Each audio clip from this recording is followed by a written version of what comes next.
కచుడు దేవయాని. వృషపర్వుడు అనే రాక్షసరాజు వద్ద శుక్రాచార్యుడు అని మహర్షి రాజగురువుగా ఉండేవాడు. శుక్రాచార్యునికి మృత సంజీవని విద్య వచ్చు. దేవతలకు రాక్షసులకు యుద్ధము జరిగినప్పుడు మరణించిన రాక్షస వీరులను మృత సంజీవిని విద్య ద్వారా బ్రతికించేవాడు. అలా రాక్షసులకు ఎన్నో మంచి విషయాలు చెబుతూ ఉపాయాలు నేర్పుతూ సంతోషంగా ఉండేలా చేసేవాడు. ఇలా యుద్ధంలో చనిపోయిన రాక్షసులు తిరిగి మహాబలంతో ఉండేవారు. దేవతలకు మృత సంజీవిని విద్య రాదు. అందువల్ల వారి సైన్యం తగ్గిపోయేది. అప్పుడు దేవతలు అందరూ కలిసి మనలో ఎవరైనా ఒకరు మృత సంజీవిని విద్యను శుక్రాచార్యుని వద్ద నుండి నేర్చుకుని రావాలి అని అనుకున్నారు.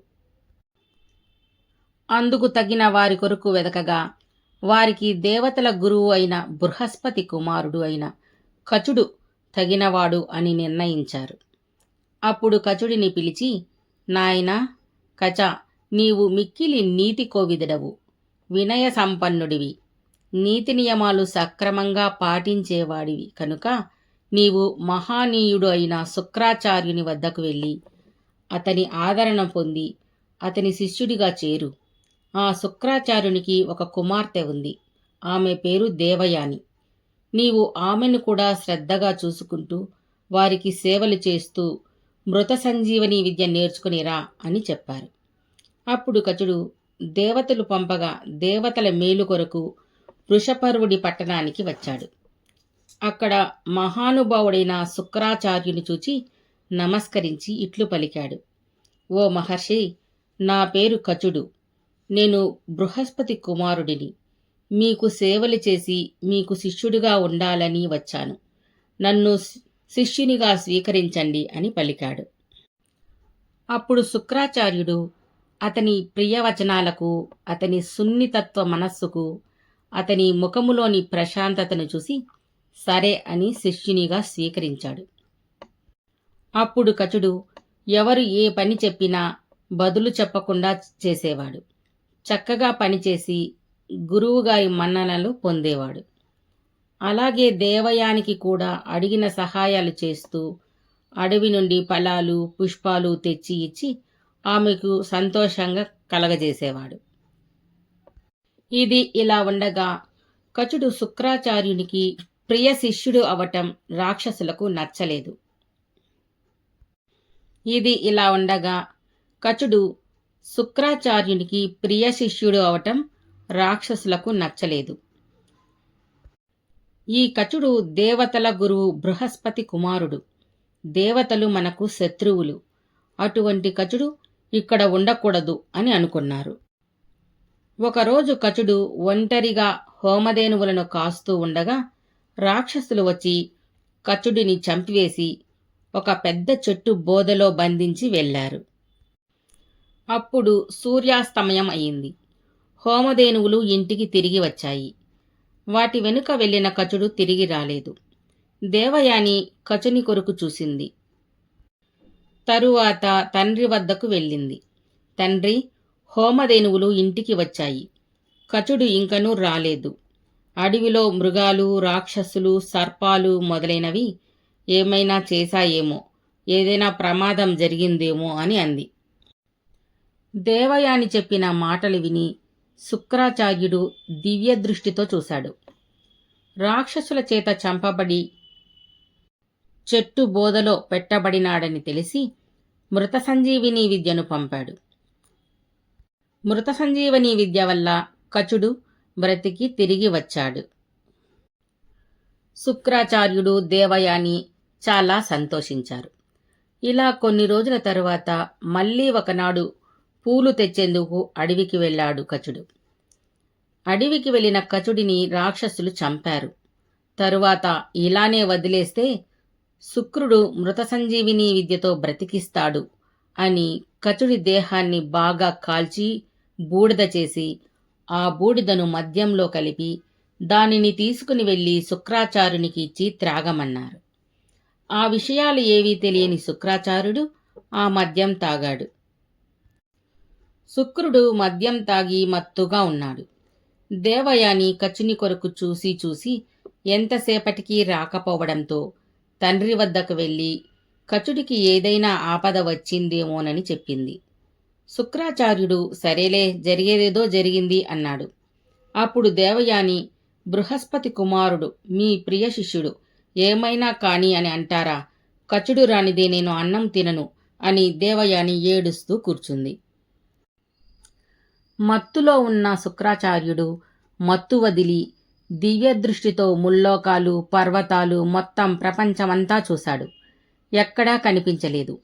చివరకు మద్యంలో కలిసి బూడిద అయిన కచుడు తన కడుపులోనే ఉన్నాడు అని తెలుసుకున్నాడు.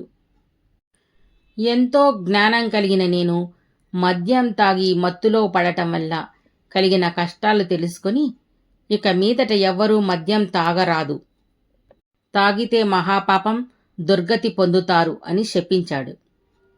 పొట్టలో ఉన్న కచుడిని మృత సంజీవిని విద్యతో బ్రతికించాడు. కచుడు బయటకు రావాలంటే శుక్రాచార్యుని కడుపు చీల్చుకుని రావాలి. అలా వస్తే శుక్రాచార్యుడు బ్రతకడు. అందువల్ల కచుడు, గురువుగారు ఎలా బయటకు రాను అని అడిగాడు. అప్పుడు శుక్రాచార్యుడు కచునికి మృత సంజీవిని విద్య నేర్పాడు. కచుడు శుక్రుని కడుపులో నుండి బయటకు వచ్చాడు. తరువాత కచుడు మృత సంజీవిని విద్యను ఉపయోగించి శుక్రాచార్యుడిని బతికించాడు. తరువాత ఇంకా కొంతకాలం గురువుగారికి సేవలు చేస్తూ అక్కడే ఉన్నాడు కచుడు. ఇప్పుడు కచుడు మృత సంజీవిని విద్య నేర్చుకున్నాడు. వచ్చిన పని అయిపోయింది.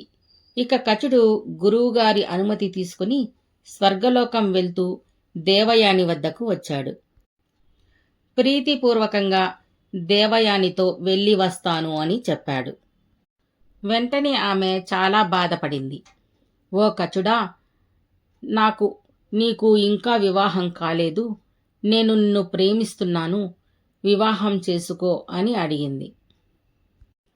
కచుడు ఈ మాటలు విని కలత చెందాడు. దేవయాని, నీవు ఇలా మాట్లాడడం తగదు. నీవు గురుపుత్రికవి, నాకు సోదరితో సమానం. గురువులు శిష్యులకు పుత్రులుగా చూస్తారు. అందువల్ల నేను నిన్ను చెల్లెలుగానే చూశాను అని అన్నాడు. ఆ మాటలకు దేవయాని మిక్కిలి కోపించింది. నీవు మృత సంజీవిని విద్య నేర్చుకోవడానికి వచ్చిన మోసగాడివి. ఆ విద్య నీకు పని చేయకుండుగాక అని శపించింది. అప్పుడు కచుడు, నేను ధర్మ మార్గాన్ని అతిక్రమించను. ఈ సంజీవిని విద్య నాకు పని చేయకపోయినా నేను నేర్పించే వారందరికీ ఉపయోగపడుతుంది. ఇకపోతే నీవు నా సోదర సమానమైన శిష్యుడిని పెళ్లాడాలని అనుకున్నావు కనుక నిన్ను బ్రాహ్మణుడు పెళ్లాడడు అని శాపమిచ్చాడు. తర్వాత కచుడు స్వర్గలోకం వెళ్ళి దేవతలకు సంజీవని విద్య నేర్పసాగాడు.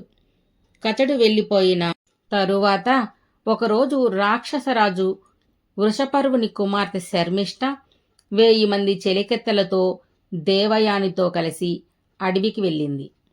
అక్కడ ఒకచోట ఒక కొలను వద్ద అందరూ జలక్రీడలు చేయాలని అనిపించి అందరూ తమ బట్టలను కొలను ఒడ్డున ఉంచి కొలనులో దిగారు. కొద్దిసేపటి తరువాత ఉన్నట్లుండి సుడిగాలి వచ్చింది. అక్కడ ఒడ్డున ఉన్న అందరి బట్టలు కలిసిపోయాయి. అమ్మాయిలందరూ వేగంగా వచ్చి దొరికిన బట్టలు తీసుకుని కట్టుకోసాగారు. ఒకరి చీరలు ఒకరికి మారిపోయాయి. దేవయాని చీర శర్మిష్ఠ కట్టుకుంది. శర్మిష్ఠ చీరలను చూసి దేవయాని ఏవగించుకుంది.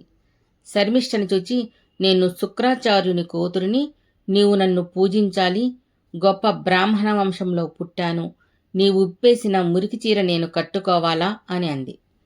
అప్పుడు శర్మిష్ఠ ఇట్లన్నది, మా నాన్న మహారాజు, నీ తండ్రి శుక్రాచార్యుడు మా వద్ద పని చేస్తున్నారు, నీ గొప్పలు నాకు చెప్పకు అని చెప్పి గర్వంగా దేవయానిని అక్కడ ఉన్న నూతిలో త్రోసివేసి తన స్నేహితురాలతో కలిసి కోటకు వెళ్ళిపోయింది. ఆ సమయంలో నహూషుని కుమారుడు అయిన యయాతి మహారాజు వేట ఆడుతూ అడవి మధ్యలోని దేవయాని పడి ఉన్న బావి దగ్గరకు వచ్చాడు. ఆ యయాతి మహారాజు నీటి కోసం బావిలోకి తొంగి చూశాడు. ఆ బావిలో ఒక లతను పట్టుకుని వ్రేలాడుతూ ఉన్న దేవయాని దేవయాని కనిపించింది. ఎవరు నీవు? ఈ బావిలో ఎందుకు పడి ఉన్నావు అని అడిగాడు. దేవయాని ఆ రాజుని ఇదివరకే చూసింది. అందువల్ల గుర్తుపట్టి, ఓ యయాతి, నేను శుక్రాచార్యుని కుమార్తెను. నా పేరు దేవయాని. పొరపాటున కాలు జారి బావిలో పడ్డాను అంది. నన్ను పైకి తీసి కాపాడండి అని అడిగింది. అప్పుడు యయాతి దయతలచి తన కుడి చేతితో ఆమె చేతిని పట్టుకుని బయటకు లాగాడు. అలా దేవయానిని కాపాడిన తరువాత యయాతి తన పట్టణానికి వెళ్ళిపోయాడు. ఈ దేవయాని అక్కడ అడవిలోనే ఉంది. ఇంతలో దేవయానిని వెతుకుతూ సేవకురాలు గార్నిక వెతుకుతూ వచ్చింది. దేవయాని గార్నికను చూసి, నేను వృషపర్వుని పట్టణంలోనికి రాను. శర్మిష్ఠ నాకు చేసిన అవమానం నా తండ్రికి తెలుపుము అని పంపించింది.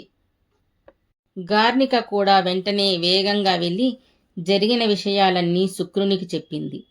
శుక్రాచార్యుడు తక్షణమే కోపంగా అటు ఇటు తిరుగుతూ కన్నీళ్లు పెడుతున్న దేవయాని దగ్గరికి వచ్చాడు.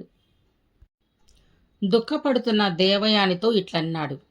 ఇతరులపై కోపం వదిలి ఇతరులపై ద్వేషము లేకుండా ఉన్నవారు గొప్పవారు. కాబట్టి తల్లి ఇలా కోపంగా ఉండడం తగదు. శర్మిష్ఠ రాజకుమారి, వయసులో చిన్నది. ఆమెతో ఎందుకు? ఇంటికి పోదాంరా అని శుక్రుడు చెప్పాడు. అప్పుడు దేవయాని, నన్ను అవమానించిన వారి రాజ్యంలో నేను ఎలా తల ఎత్తుకోగలను? నేను వృషపర్వుని పట్టణానికి రాను. వేరే ఏ చోటికైనా వెళతాను అని అంది.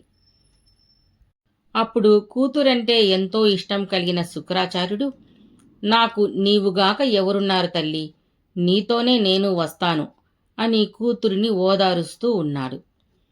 ఈ విషయాలు అక్కడ ఉన్న గూఢాచారులు విని పట్టణానికి వెళ్ళి వృషపర్వుడికి చెప్పారు. వెంటనే వృషపర్వుడు అడవికి వచ్చి శుక్రాచార్యునికి నమస్కరించి ఇట్లన్నాడు. గురువర్య, మీ విద్య, మీ తెలివితేటలతో మా రాక్షస కులము గొప్పగా ఉంది. ఈ రాజ్యంలోని సకల సంపదలు మీవే. దేవయాని ఏది కోరితే ఆమెకు అది ఇస్తాను అని అన్నాడు. వెంటనే దేవయాని సంతోషించి, అలా అయితే శర్మిష్ఠ, ఆమె 1000 మంది దాసీలు నాకు దాసీలు కావాలి. ఇదే నా ఇష్టం అని అంది. వెంటనే వృషపర్వుడు తన కూతురు శర్మిష్ఠని పిలిచి ఆమెను, ఆమె సేవకురాలను దేవయానికి దాసీలుగా ఇచ్చాడు. శర్మిష్ఠ కూడా తండ్రి ఆజ్ఞ ప్రకారం దేవయానికి సేవలు చేస్తూ ఉంది. ఒకనాడు దేవయాని శర్మిష్ఠ ఇతర 1000 మంది దాసీలను వెంటబెట్టుకుని పూర్వము తనను బావిలో పడవేసిన ప్రాంతానికి విహారానికి వచ్చింది. అక్కడ పూలు కోస్తూ సెలయేటిలో ఆడుకుంటూ అక్కడ ఉన్న ఫలవృక్షాలను చూస్తూ వినోదిస్తూ ఉన్నారు. ఆ సమయంలో వేటాడడానికి వచ్చిన యయాతి మహారాజు అలసిపోయి సెలయేటి వద్దకు వచ్చాడు. అప్పుడు అక్కడ ఉన్న ఈ స్త్రీలను చూశాడు. వారిలో రూపలావణ్యాలలో చక్కని గుణగణాలతో ఉన్న శర్మిష్ఠను చూచి, మీరు ఎవరి కుమార్తె? మీ పేరు ఏమిటి అని అడిగాడు. అప్పుడు దేవయాని, ఓ యయాతి, నీవు ఇదివరకే నన్ను చూశావు కదా. ఈమె వృషపర్వుడి అనే గొప్ప రాక్షసరాజు కూతురు. నా దాసి, నాకు ఎప్పుడూ సేవలు చేస్తూ ఉంటుంది. ఈమె పేరు శర్మిష్ఠ అని చెప్పింది. తరువాత, ఓ యయాతి, ఆ రోజు నీవు నీ కుడి చేతితో నా చేతిని పట్టుకొని పాణిగ్రహణం చేశావు. నీవు నన్ను వివాహం చేసుకో అంది. అప్పుడు యయాతి, క్షత్రియులు బ్రాహ్మణ స్త్రీలను వివాహం చేసుకోతగదు అన్నాడు. అప్పుడు నీతికోవిదుడైన నా తండ్రి శుక్రాచార్యుడు చెబితే చేసుకుంటావా అని అడిగింది. అప్పుడు శుక్రాచార్యుడిని పిలిపించారు. అప్పుడు తండ్రి, ఈ యయాతి పట్టుకున్న చేతిని నేను వేరొకరికి ఇవ్వలేను. తండ్రి, మీరే న్యాయం చెయ్యండి అని అడిగింది. అప్పుడు శుక్రాచార్యుడు, యయాతికి నీకు జరిగే పెళ్లిలో అధర్మదోషం లేకుండుగాక అని వరమిచ్చాడు. యయాతి దేవయానుల వివాహం వైభవంగా జరిపించాడు. తర్వాత యయాతికి శర్మిష్ఠని చూపించి, ఈమె వృషపర్వుని కుమార్తె. ఈమెకు భోజనం, పానీయం, అలంకారాలు, వస్త్రాలు, దండలు, శరీర లేపనాలు మొదలైనవి ఎంత కావలసినా ఇవ్వు, అంతేకాని ఈమెను వివాహమాడకు అని చెప్పాడు. తర్వాత దేవయాని, యయాతి, ఆమె 1000 మంది దాసీలను, శర్మిష్ఠను తీసుకుని తన అంతఃపురానికి వెళ్ళిపోయాడు. తరువాత యయాతి దేవయాని ఆమె దాసీలను తీసుకుని తన పట్టణానికి వెళ్ళి అంతఃపురంలో అందమైన మేడలో దేవయానిని ఉంచి, దేవయాని అంగీకారంతో అశోక వృక్షం వనమున్న చెంత ఒక ఇంట్లో 1000 మంది దాసీలను, శర్మిష్ఠను ఉంచాడు. యయాతి దేవయాని ఇద్దరు ఎంతో సంతోషంగా ఉన్నారు. వారికి యదువు, తుర్వసుడు అనే కొడుకులు పుట్టారు. ఈ అశోకవనంలో శర్మిష్ఠ ఒంటరిగా ఉంది. దేవయాని ఎంత అదృష్టవంతురాలు, భర్త పిల్లలు హాయిగా ఉంది, నా గతి ఏమిటి అని ఆలోచిస్తూ ఉంది. అంతలో యయాతి అటుగా వచ్చాడు. అప్పుడు శర్మిష్ఠ యయాతికి నమస్కరించి, మహారాజా, నేను నీ భార్య దాసిని, నీ భార్య దాసీలు కూడా నీకు భార్యలే అవుతారు, అందువల్ల నేను కూడా నీకు భార్యను, నాకు పిల్లలు కావాలి అని అడిగింది. అప్పుడు యయాతి, శుక్రుడు నీకు దూరంగా ఉండమని ఆజ్ఞాపించాడు అని చెప్పాడు. అప్పుడు శర్మిష్ఠ, ధన మాన ప్రాణహాని వివాహ సమయంలో అబద్ధాలు ఆడవచ్చు అని యయాతిని ఒప్పించి వివాహం చేసుకుంది. తరువాత గర్భం ధరించి ఒక కుమారుణ్ణి కనింది. అది తెలిసి దేవయాని శర్మిష్ఠ వద్దకు వచ్చి, నీకు ఉన్నట్లుండి కొడుకు పుట్టడం మిక్కిలి ఆశ్చర్యంగా ఉంది, నీకు కొడుకు ఎలా పుట్టాడు అని అడిగింది. అప్పుడు శర్మిష్ఠ సిగ్గుతో తల వంచుకుని ఇలా చెప్పింది, ఎక్కడి నుంచో వేదాంగాలు చదివిన గొప్ప ముని వచ్చి నన్ను చూసి నాకు పుత్రుని ప్రసాదించాడు అని శర్మిష్ఠ చెప్పగా దేవయాని విని తన గృహానికి వెళ్ళిపోయింది. తరువాత యయాతి శర్మిష్ఠలకు దృహ్యుడు, అనువు, పూరుడు అనే 3 కొడుకులు కలిగారు.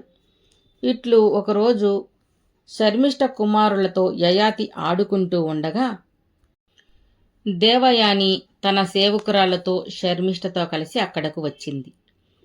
అక్కడ పిల్లలతో యయాతి పోలికలను కనిపిస్తున్నాయి. వారిని చూసి యయాతిని, ఎవరు ఈ పిల్లలు అని అడిగింది. యయాతి మౌనంగా ఉన్నాడు. అప్పుడు మీ తల్లిదండ్రులు ఎవరు అని పిల్లలను అడిగింది. ఆ పిల్లలు శర్మిష్ఠ, యయాతిల వైపు చూపించారు. అప్పుడు దేవయాని తన భర్త తనకు తెలియకుండా రాక్షసరాజు కూతురైన శర్మిష్ఠతో సంతానాన్ని పొందాడని తెలుసుకుని, తన భర్త తను బ్రతికి ఉండగా మరియొక స్త్రీని ప్రేమించడం అవమానంగా భావించింది. కోపాన్ని, దుఃఖాన్ని పొంది ఏడుస్తూ తండ్రి శుక్రాచార్యుని వద్దకు వెళ్ళి తండ్రి కాళ్లకు నమస్కరించింది. యయాతి కూడా దేవయానిని ఓదారుస్తూ అక్కడకు వచ్చాడు. శుక్రాచార్యుడిని చూసి నమస్కరించాడు. అప్పుడు దేవయాని ఏడుస్తూ తండ్రితో శర్మిష్ఠని వివాహం చేసుకుని పుత్రులను పొందాడు అని చెప్పింది. ఆమె మాటలు విని శుక్రుడు యయాతి మీద ఆగ్రహించి, యవ్వన గర్వంతో కామాంధుడివై నా కూతురికి ఇష్టం లేని పని చేశావు కాబట్టి ముసలివాడిగా మారమని శపించాడు.